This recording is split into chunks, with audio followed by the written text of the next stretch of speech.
desempregados neste momento, boa parte deles, ou uma parte deles, em situação de vulnerabilidade que os leva para a rua. Só na cidade de São Paulo são quase 30 mil moradores de rua. Se o senhor for para o Rio de Janeiro, esse número praticamente dobra. Qual é a sua proposta concreta para enfrentar a violência, ok? Então, essa questão de emprego nos preocupa e muito. O emprego em primeiro lugar.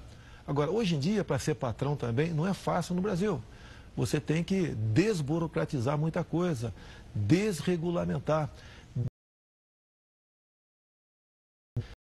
Pesar na educação, porque o objetivo final da educação é formar bons profissionais na ponta da linha. Então, basicamente, é isso que nós precisamos no Brasil. Como?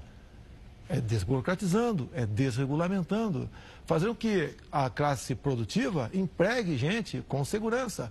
Temos uma segurança jurídica também no nosso país. Quando você vai para o campo, que enfrenta o mesmo problema, o produtor rural não tem segurança jurídica. Aqui também, na cidade, então você precisa disso. No Rio de Janeiro, há 2 anos, fechou-se na Barra da Tijuca mais de 400 estabelecimentos comerciais, basicamente por causa da insegurança. Então, o trabalho vem por aí. E outra coisa, né? O Brasil tem uma dívida enorme, monstruosa. E muitas vezes a gente fica preocupado como é que nós vamos sair dela, porque isso atrapalha também em investimento em nosso Brasil. Então, temos pessoas profissionais, capacitadas, que vão conduzir essa política que na ponta da linha surja o emprego. E com o emprego, você resolve uma série de problemas por tabela. Lembrando, deputado, que a pergunta foi sobre moradores de rua. Miséria extrema. 30 mil moradores de rua em São Paulo, Rio de Janeiro, mais que o dobro disso. O senhor chegando na presidência da República, o senhor tem um plano para resolver a curto prazo, a médio prazo, essa situação da miserabilidade? Olha, você pode procurar ajuda em vários locais. O governo não tem uma varinha mágica para resolver essa quantidade enorme de problemas. Quando você fala em moradores de rua, tem uma parte considerável que está no mundo das drogas. Você não vai resolver isso de uma hora para outra. Eu vejo, por exemplo, o trabalho maravilhoso que as igrejas fazem pelo Brasil, né? Em especial igrejas evangélicas. É apoiá-los, é pedir ajuda para buscar solução para isso daí. Morador de rua também. Nós devemos jogar pesado num projeto de planejamento familiar. A gente vê. Especial mulheres, me desculpa, né? Quem engravida são as mulheres, obviamente, tá certo? Mas uma mulher que tem uma penca, mas o homem é mais irresponsável nessa questão, e morando em rua, a gente sabe disso, né? É uma penca de filhos, está grávida novamente. A responsabilidade para as mulheres? Não, negativo. Eu estou falando que quem engravida são as mulheres, meu Deus do céu. Não é difícil você falar qualquer coisa do Brasil, vem o politicamente correto em cima da gente. Estou falando uma realidade aqui. Então você tem que oferecer a essas mulheres métodos contraceptivos, até porque essa população não cresça. E que geralmente, uma criança gerada nessas condições, a tendência é ser o que os pais são. Então é jogar pesado nessa questão. Casas de abrigos. Agora, você tem problema na legislação também. Muitas vezes você não consegue recolher para essas casas de abrigo porque a justiça lhes dá o direito de ir e vir rapidamente, menos de 24 horas, estão na rua novamente. A ideia, candidato, talvez aqui também seja aprofundar um pouco as suas propostas, porque o diagnóstico parece um tanto quanto raso. A burocracia é um problema, desregulamentação de alguns setores. A questão é como fazer. Mas deixa eu avançar, o senhor já citou a questão da criminalidade, também na esteira da desigualdade social. O senhor está no 7º mandato como parlamentar, deputado federal pelo Rio de Janeiro, um lugar que vive uma crise gigantesca de segurança pública, tanto que está com intervenção federal. O seu eleitor médio pode vir a dizer que não sabe o que o senhor fez de fato para combater essa crise na segurança pública ao longo dos últimos 28 anos. Como é que o senhor pode querer resolver o problema da segurança no país inteiro, se o senhor não tem um exemplo concreto no Rio? A questão de segurança dentro do Estado compete ao respectivo governador. Eu nunca fiz parte de equipe de governador nenhum no Rio de Janeiro, até que se tivesse participado de alguns, com toda certeza estaria em preso. As emendas parlamentares minhas, muitas delas são voltadas para as Forças Armadas, que é a minha origem. Na verdade, são 7 milhões por ano que eu tenho liberdade para botar aqui, lá, colar. Agora, tenho dezenas de projetos de lei que visam combater a questão da insegurança. Por exemplo, copiando os Estados Unidos, a lei dos 3 crimes. Lá são 25 anos após o elemento cometer o 3º crime. Que sejam 3 furtos. A minha proposta aqui é passar para 10 anos. É jogar pesado no tocante à progressão de pena. Não podemos continuar vivendo com saidões. Eu não tenho pena desse tipo de gente. Eu acho que tem que ter um tratamento até digno dentro do presídio. Até buscar recuperação. Porque a gente sabe quem é digno atualmente. Nós sabemos quem é digno, tá? Buscar recuperação. Mas isso não é fácil. A própria Constituição está nas cláusulas pétreas, um apenado, né, para ele é proibido o trabalho forçado. Você não pode forçar o elemento a trabalhar. Tá? Então tem muita coisa que você tem que tratar dessa área. Tem o projeto, sim, só que eu sempre fui o patinho feio dentro da Câmara. Nunca tive a simpatia, em especial do último governo PT, 13 anos, para aprovar qualquer projeto de minha iniciativa. Deputado, o senhor me permite só colocar o senhor diante de algumas declarações que o senhor fez, só para refrescar a sua memória e a do nosso telespectador. Algumas um tanto quanto polêmicas. Por exemplo, fui num quilombo e o afrodescendente mais leve lá pesava 7 arrobas. Nem para procriar ele serve mais. Outra. Não vou combater nem discriminar, mas se eu vir 2 homens se beijando na rua, vou bater. Posso responder uma? Vamos lá. Primeiro, essa segunda você não acha em lugar nenhum. Mentira. Não procede. Mentira. É a primeira, não acontece. com relação ao A primeira, eu conheci o cara, brinquei com ele, inclusive. Era uma brincadeira. Sim, se você vê nas imagens, lá no clube que eu dei essa palestra no Rio de Janeiro, eu estava sorrindo. Agora, o que os quilombolas querem? Eles querem uma nova lei áurea. Eles não querem continuar sendo tutelados pelo Estado. Eles querem explorar sua terra da melhor maneira possível. Alguns querem ainda, se for o caso, vender essa propriedade. Somos em torno de, se não me engano, 600 quilombolas no Brasil e crescendo esse número assustadoramente. Não podemos criar uma nova reserva para os afrodescendentes. Tem direito? Tem, vamos cumprir a lei. Mas eles têm que ter liberdade de fazer o que bem entende na sua terra. A próxima frase. Tive 4 filhos homens. Na 5ª, eu dei uma fraquejada e veio mulher. Uma brincadeira, como os homens fazem. Está brincando bastante, né? Não, mas você tem... Eu sou uma pessoa bastante... Mais uma frase, pera um pouquinho. Eu sou uma pessoa bastante extrovertida. Se foi um comentário infeliz, me desculpe as mulheres, do fundo do coração. É a filha... essa filha é algo diferente na minha vida. O senhor pediria desculpa para a deputada Maria do Rosário?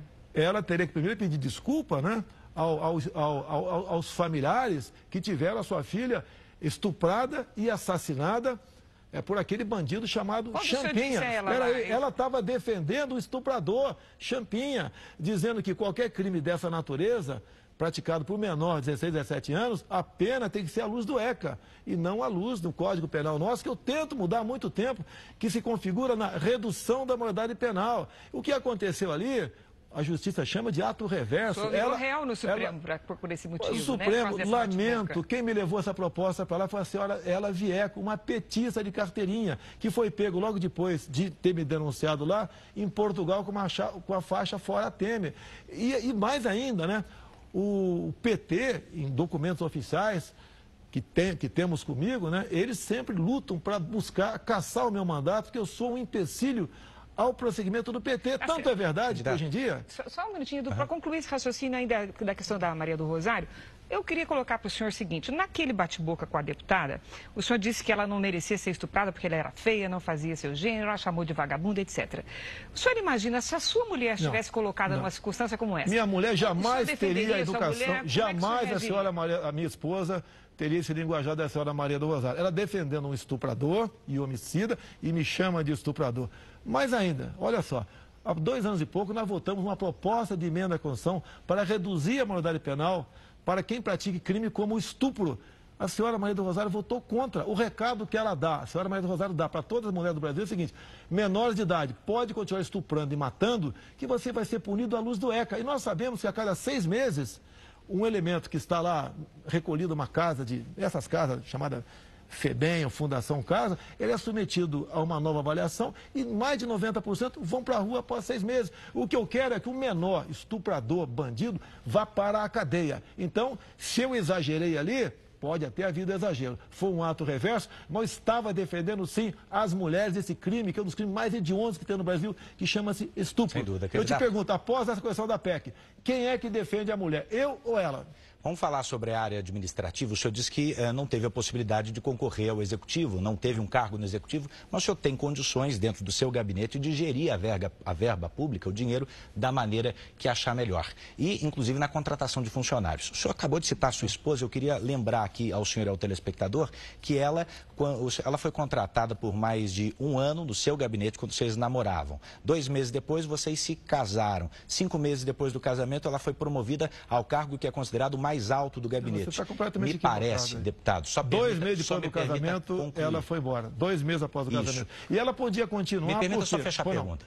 parece ao eleitor médio um caso clássico de nepotismo. O senhor já disse que foi decisão do líder do partido, o que poderia ser enquadrado como nepotismo cruzado. Eu lhe pergunto se a contratação da sua esposa, nesse caso, ela foi por competência ou por amor. Ela trabalhava trabalhou para 2 outros deputados em Brasília. Depois veio trabalhar e foi para a liderança do partido. Quando me casei com ela, eu consultei a Câmara, que já existia a lei do nepotismo, se ela poderia continuar ou não. A adesão da Câmara que sim.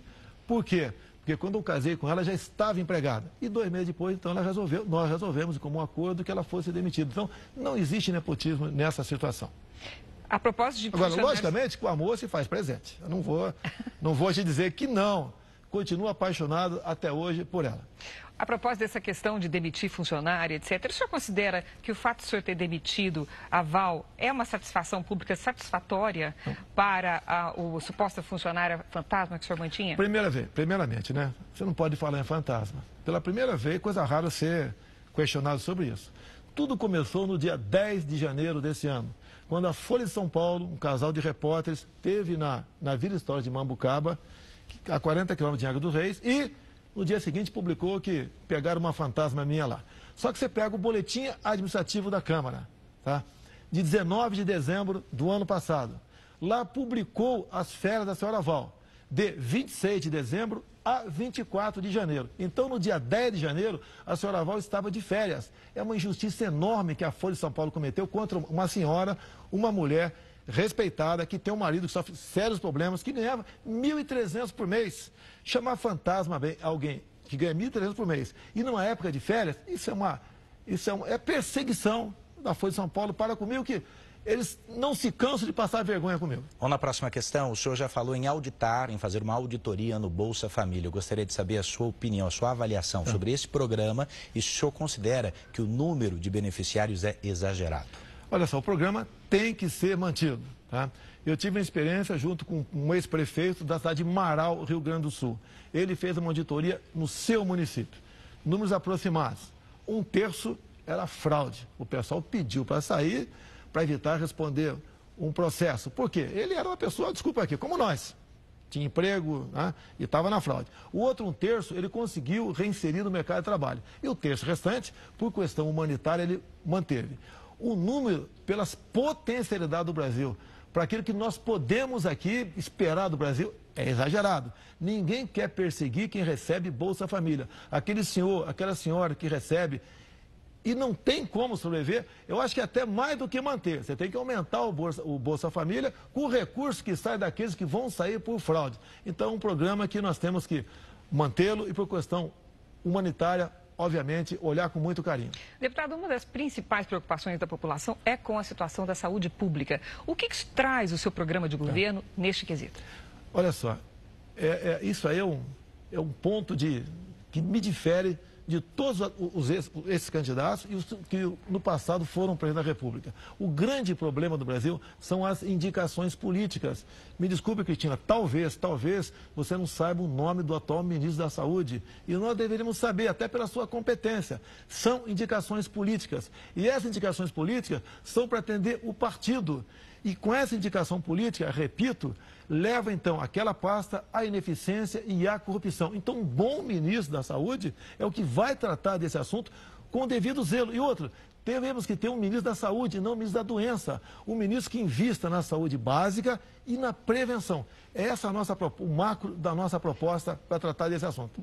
Nós estamos próximos de terminar, candidato, e existe uma questão que paira no ar e no meio político sobre um suposto indulto do presidente Lula, que envolveria outros partidos. O senhor conhece esse plano? O que existe de concreto? O que o senhor sabe sobre essa história? Conheço, isso é como se chama no quartel, o boletim das baias, né? Nós sabemos, né?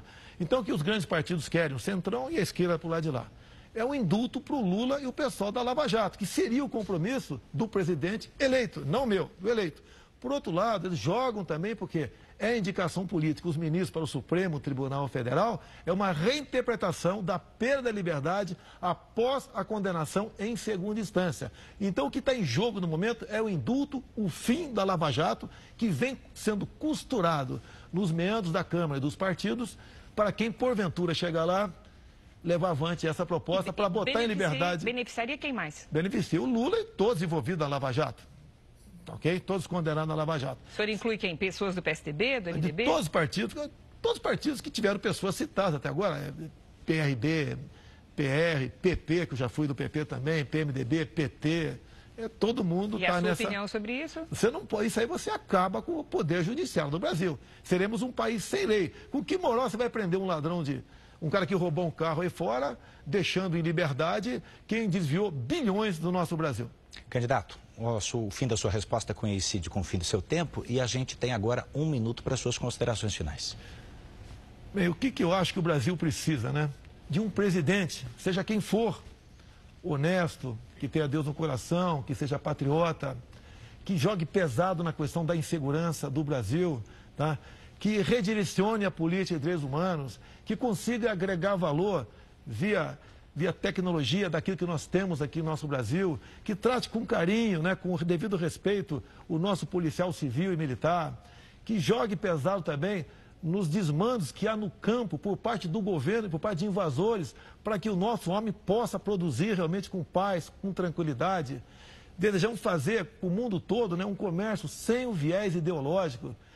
Um presidente que valorize a família, que não tenha vergonha de dizer que nós devemos respeitar e defender nossas criancinhas em sala de aula contra a ideologia de gênero. Precisamos de uma escola sem partido.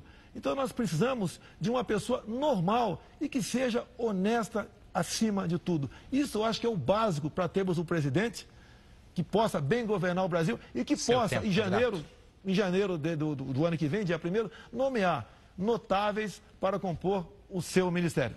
Eu quero agradecer muito a sua participação nessa estreia da sabatina da série de entrevistas do jornalismo da Record. Essa foi a primeira, quero te lembrar, de várias entrevistas com os principais candidatos à presidência da República. E quem nos acompanha por aqui, pela TV, pode rever essa entrevista na íntegra no Play Plus, a nova plataforma do Grupo Record. Amanhã, às 7 horas da noite, nós voltamos com mais um candidato.